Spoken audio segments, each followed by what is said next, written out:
ಅಂದರೆ as a actor ಆಗಿ ಅಂದರೆ ಟೆಲಿವಿಷನ್ ಮಾಡ್ತೀರಿ, ರಿಯಾಲಿಟಿ ಶೋ ಮಾಡ್ತೀರಿ, ಆ್ಯಸ್ ವೆಲ್ ಆ್ಯಸ್ ಎಲ್ಲ ಥರದ ಸಿನಿಮಾಗಳನ್ನು ಮಾಡ್ತೀರಿ. Yes sir.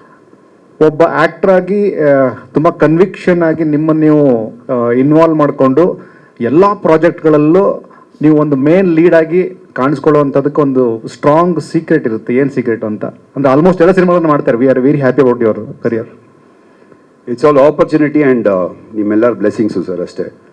Because Kannada cinema ಎಲ್ಲರೂ ಹೇಳ್ತಾ ಇದ್ದಾರೆ ಸಿನಿಮಾ ಥಿಯೇಟ್ರಿಗೆ ಜನರು ಬರ್ತಿಲ್ಲ ಅಂತ ಅಂದ್ಬಿಟ್ಟು. I think that law will be broken by this movie. ಈ ಸಿನಿಮಾ ಸ್ಟಾರ್ಟ್ ಆದಮೇಲೆ ಖಂಡಿತ ಜನರು ವಾಪಸ್ ಸಿನಿಮಾ ನಂಬ್ಕೊಂಡು ಥಿಯೇಟರ್ಸ್ಗೆ ಬರ್ತಾರೆ. ಆ್ಯಂಡ್ ಆಲ್ಸೋ ಅದಕ್ಕೆ ಕಾರಣ ಏನು ಅಂದರೆ, ಈಗ ತಾರಮ್ಮ ಹೇಳ್ದಂಗೆ ನಮ್ಮ ಫ್ಯೂಚರಿಸ್ಟಿಕ್ ಡೈರೆಕ್ಟರ್ ಒಂದು ಪಾಸ್ಟ್ಗೆ ಹೋಗ್ಬಿಟ್ಟು ಆ ಪಾಸ್ಟ್ನ 80s ತೆರೆ ಮೇಲೆ ತೊಗೊಂಡು ಬಂದಿದ್ದಾರೆ.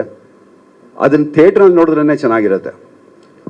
ಆ 80sಗೆ ಹ್ಯಾಂಡ್ ಪಿಕ್ ಮಾಡಿರೋವಂಥ ಕ್ಯಾರೆಕ್ಟರ್ಸು ಆ್ಯಂಡ್ ಅದಕ್ಕೆಲ್ಲ ಲೀಜರ್ ಕೊಟ್ಟಿರೋವಂಥ production house and most of all ನಮ್ಮ ವಿನೋದ್ ಸರ್ ಪ್ಲೇ ಮಾಡಿರೋದು.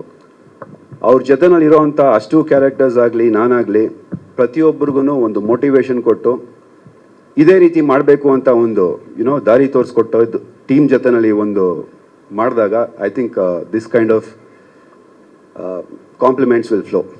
ಜೊತೆಗೆ ವಿನಯ್ ಅವರು ಯಾವುದೇ ಪ್ರಾಜೆಕ್ಟ್ ಮಾಡಿ ಬಂದ ನಂತರ ಒಂದಷ್ಟು ವಿಷಯಗಳು ವೈರಲ್ ಆಗ್ತವೆ. ಇಲ್ಲಿ ಏನು ವೈರಲ್ ಆಗ್ಬೋದಂತ ಸರ್, ಒಂದು ವೈರಲ್ ಆಗಿರೋ ಪ್ರಾಜೆಕ್ಟ್ನ ತೊಗೊಂಡು ಬಂದು ಇಲ್ಲಿ ಸ್ವಲ್ಪ ಇದು ಮಾಡಿದ್ದೀವಿ, ಪ್ಲೇಸ್ ಮಾಡಿದ್ದೀವಿ ಅಷ್ಟೇ. ನಮ್ಮ ಮಚ್ ಬ್ರದರ್ ಇವತ್ತು ಬರಬೇಕಾಗಿತ್ತು, ಬಟ್ ಅವನು ಎಲ್ಲೋ ಶೂಟ್ನಲ್ಲಿದ್ದಾನೆ, ರಜತ್. ಅದಕ್ಕೆ ಕೇಳಿದ್ದು ನಾನು. ಸೊ ಅದರದ್ದೊಂದು ಗ್ಲಿಮ್ಸು ಇಲ್ಲೂ ನೋಡೋದಕ್ಕೆ ಸಿಗತ್ತೆ ಅಂತ ಹೇಳ್ತೀನಿ sir. Thank you so much sir.